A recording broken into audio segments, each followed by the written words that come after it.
Canada has a food problem, and it's not going away.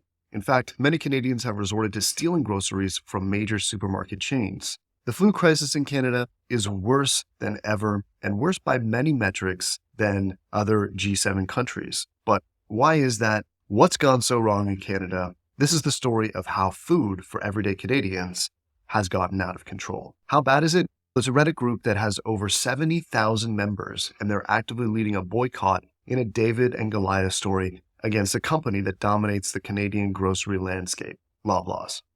The boycott started May 1st, 2024, and has led to empty stores and unprecedented public outrage. Not only that, but on May 12th, actively encouraged a day of literally stealing from Loblaws, or as some call the company, Roblaws. This is the story of how inflation and perceived profit gouging has culminated in an intense showdown and public hatred towards a global national food conglomerate, and why buying groceries in Canada has become a battle. Loblaws was founded in 1919. It's a household name in Canadian retail and controls a vast empire of supermarkets, pharmacies, and clothing stores. Loblaws has become a retail giant, and in recent years, they've established themselves in the parasitic financial market with PC Financial through their association with one of the big five banks in Canada, CIBC. Loblaws operates over 2,400 stores nationwide, and they control both traditional grocery stores and also have created low-cost grocery stores under brands like No Frills. Welcome to No Frills.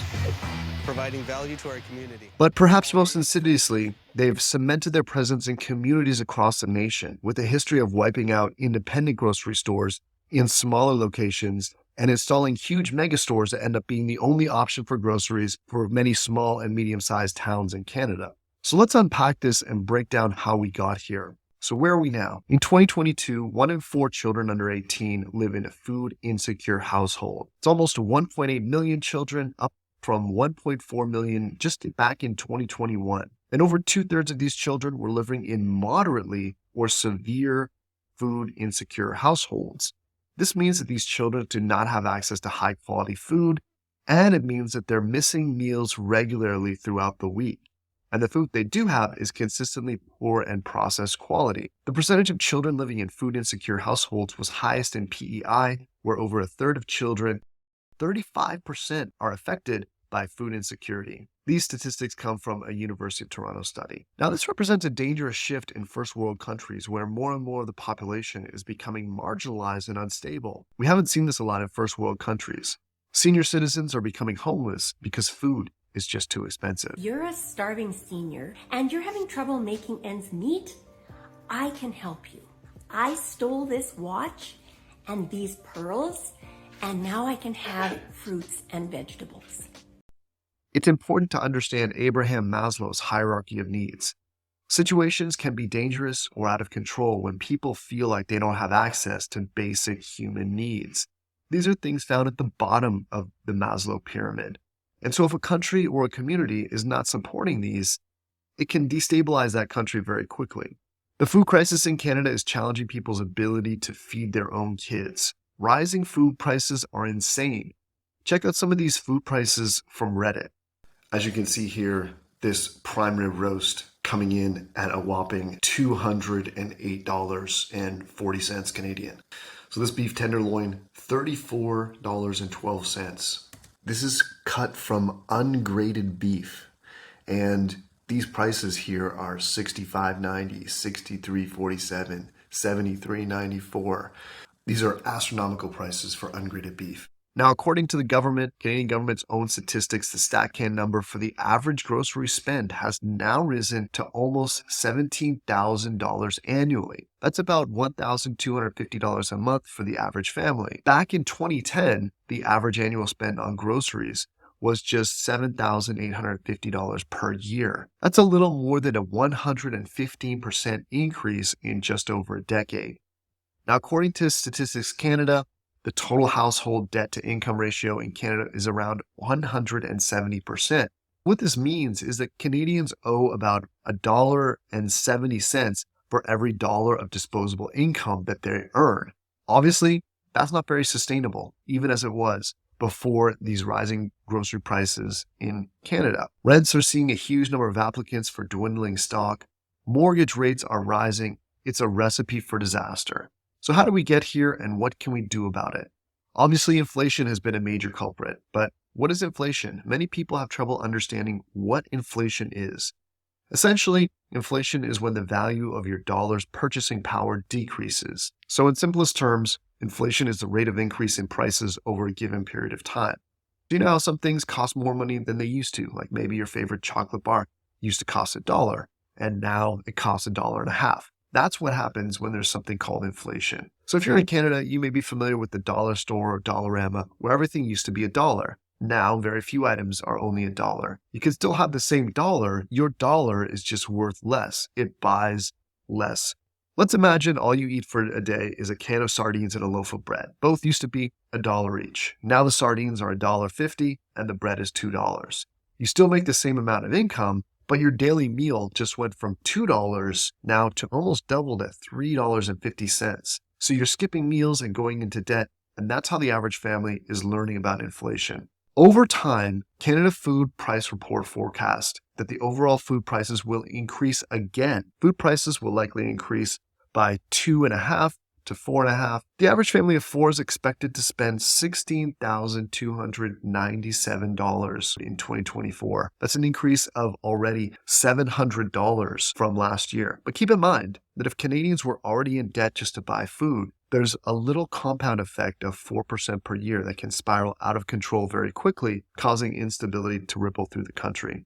The food industry would love you to believe that food has gotten more expensive everywhere, but that's not really the whole story, and that's not what this is about.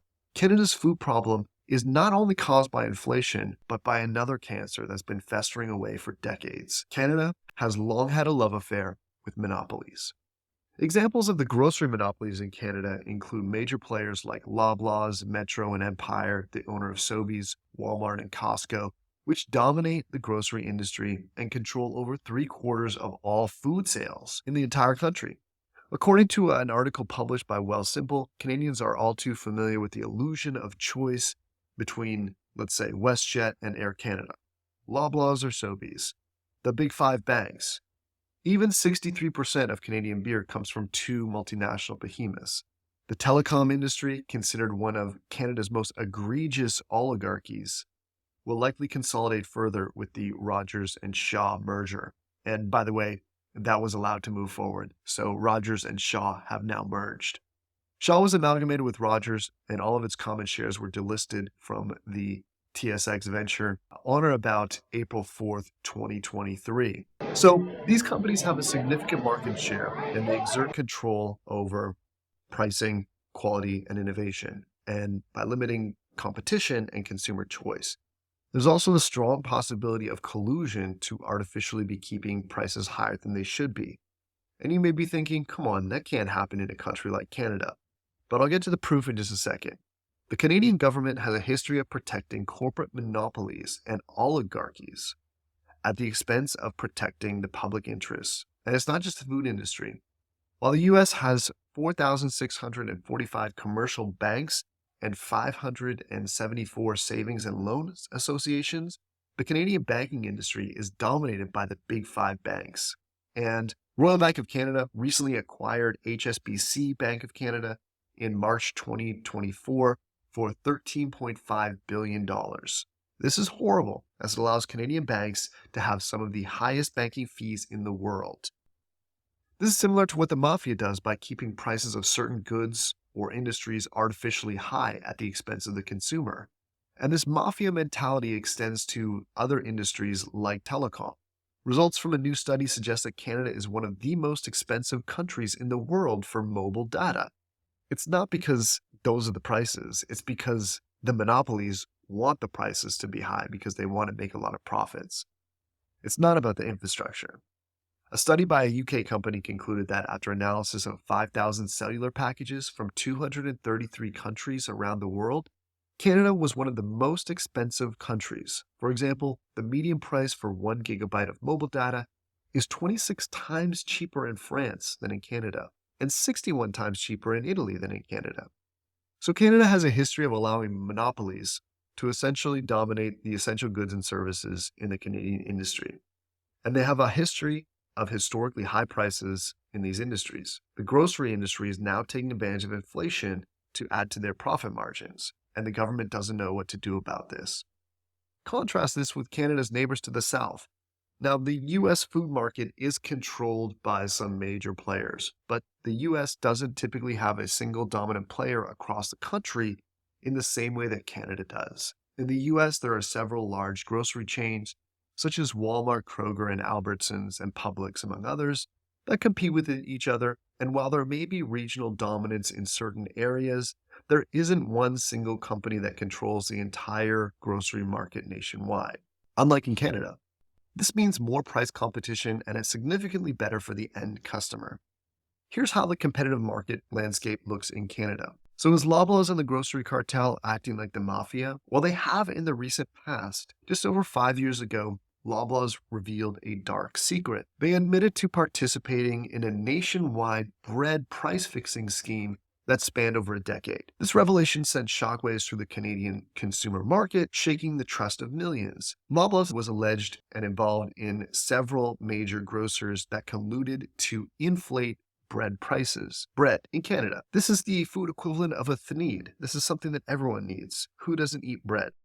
Loblaws gave out some $25 gift cards to customers and has received no real punishment for this nationwide price collusion. And some of that has led to things like Ben's Bread Bakery, a long-standing bakery in Nova Scotia that's been open for over a century and is closed down recently due to increasing competitive pressures in the industry. So why are monopolies so bad? Monopolies hurt the consumer. Less competition means companies can price gouge and artificially keep their prices higher without losing customers. This leads directly to a lack of innovation, higher prices, and lower quality products. Less competition equals higher costs for essential goods and services, and monopolies concentrate wealth and power in the hands of a few corporations. Generally speaking, that doesn't align with the interests of the general population. Corporations' responsibility is to make money for their shareholders. That's their corporate mandate. So when governments side with corporations due to lobbying, it generally works against what is in the best interest of the general public. Canada has a long history with monopolies, dating back to entities like the Hudson's Bay Company and the Canadian Pacific Railway. And unfortunately, the government seems to be siding with lobbying corporations in most cases. Are these companies gouging consumers? Honestly, it's a fair question. With the price of groceries rising even faster than inflation, consumers feel hoodwinked. Affected consumers in Canada need to call for boycotts against major grocery chains like Loblaws. Consumers have rallied together to start a boycott against Loblaws, which started May 1st, 2024. And it's had a significant impact. They're suggesting that the Loblaws is using rising prices and inflation to actually pack more profits into their business. And this is where it really gets interesting. It's gotten so bad that the CEOs and presidents of Loblaws, Metro, and Empire, which operates the chain including Sobeys, Safeway, and Loblaws, appeared in January in front of a parliamentary committee that's studying inflated grocery prices. Grocery prices were up 11.4% in January compared with a year ago, nearly double the overall inflation rate of 5.9%. At the same time, there's been a rise in corporate profits writ large, and major grocers have been outperforming. All three companies posted higher profits in the first half of 2022 compared with their average performance over the past 5 years, according to a report last fall by the Agri-Food Analytics Lab in Dalhousie University. Loblaws' gross profit in the first half of 2022 beat its previous best results by $180 million. That's equivalent to about an extra $1 million a day. And the NDP party in Canada has called these profits greedflation. Thousands of Canadians are boycotting Loblaws this month. They're taking action because the Prime Minister refuses to take on the corporate greed, which is driving up prices for Canadians. The Prime Minister has set up a grocery task force, which has done no tasks and has no force. Galen Weston, the billionaire chairman and president of Loblaws, said that the company has made higher profits off its financial services and apparel and pharmacy sales, he said, which represents more than half of its business. But the companies in question refused to release a breakdown of which of their business verticals were driving the profits. This seemed to suggest a lack of transparency. If these profits are not broken down, as they very well could be if the government required it, it would be hard to see where the profits are coming from now. Now, people who make unlawful profits from greedflation, they want things obscured. They want to muddy the water. Now, Loblaws is also changing the packaging and making things look the same, which is deceptive packaging, but at the same time, they're making the packages actually smaller. The food in them is less, it weighs less, and this is intrinsically not transparent. And along with deceptive advertising like this, how can these companies not be deciding to slice a few extra percentage points of profits into their bottom line? And speaking of Galen, he's one of 67 billionaires in Canada. Galen Weston, the previous CEO, is a billionaire. He recently left his post as CEO and brought in Per Bank. Now, Per Bank is making $22.1 million in his first year, including an $18 million award to replace compensation that he forfeited by resigning from his former employer. This kind of compensation for an essential service when the public is hungry and experiencing food insecurity like never before is a little tone deaf.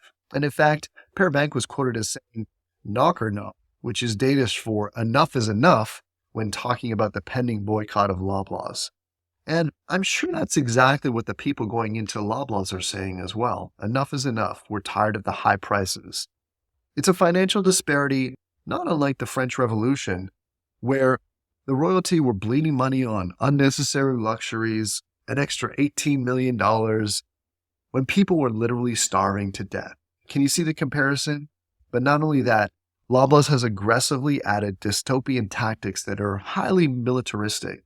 Guards are now checking receipts when customers are leaving. This is not only confusing older shoppers, but according to some Canadian lawyers, it's not even a legal practice. Also, carts are now locking on electronic command to be manually checked by a staff after people have already checked out and already left the store. Both of these tactics are not likely to win any favor with the general public. As of right now, there are 74,000 members in the Loblaws is Out of Control subreddit. It's a subreddit group that started only in October 2023.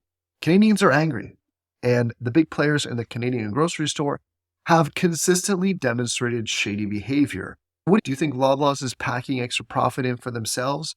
Or do you really think all the major grocery companies are outperforming due to people buying more expensive makeup at Shoppers Drug Mart, which is owned by Loblaws? One thing is for certain, that Canadians are consistently spending more than they should due to government-based monopolies. Will a boycott work? Will Per Bank be forced to eat his own words, knock or knock, enough is enough? Or maybe Galen Weston, like Marie Antoinette, is reported to have said, just let the people eat cake. But as long as they buy it from Loblaws, I don't think he'll care very much. Leave me your thoughts in the comments. How does this make you feel? What do you think the problem is with the Canadian grocery landscape right now?